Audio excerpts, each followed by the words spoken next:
எல்லாருக்கும் வணக்கம். என்னுடைய சேனலை சப்ஸ்கிரைப் பண்ணிக்கோங்க. இன்னைக்கு ஜெனரல் எலக்ஷன் ரிசல்ட் வந்திருக்கு. இந்த ஜெனரல் எலக்ஷன் ரிசல்ட்ல ம் உத்தரப்பிரதேசம், வெஸ்ட் பெங்கால், ராஜஸ்தான், மகாராஷ்டிரா இந்த 4 ஸ்டேட்டு பிஜேபிக்கு அகைன்ஸ்டா 100 எம்பி சீட்ட குறைச்சுட்டாங்க. அதுதான் இந்த 4 ஸ்டேட் தான் பிஜேபிக்கு ஒரு பெரிய பிரச்சனையா அமைஞ்சிடுச்சு. அதனால பிஜேபி எதிர்பார்த்த அளவுக்கு ஜெயிக்க முடியல. அதனால இன்னைக்கு ஸ்டாக் மார்க்கெட் ஒரு பெரிய அளவு டவுன் வந்துச்சு.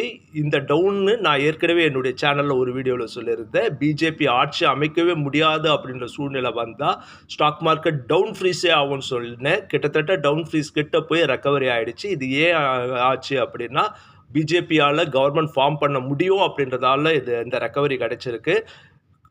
பிஜேபியால கவர்மெண்ட்டை ஃபார்ம் பண்ண முடியலன்னா, அவங்களாலயும் ஆப்போசிட்டாலயும் கவர்மெண்ட்டை ஃபார்ம் பண்ண முடியாது. ரீ எலக்ஷன் தான் வரும். இது ஸ்டாக் மார்க்கெட்டை ஓரளவு சேவ் பண்ணிடுது. இன்னும் டவுன் ட்ரெண்ட் கிடையாது. ஆனா அப் ட்ரெண்ட் பெருசா எதிர்பார்க்க முடியாது.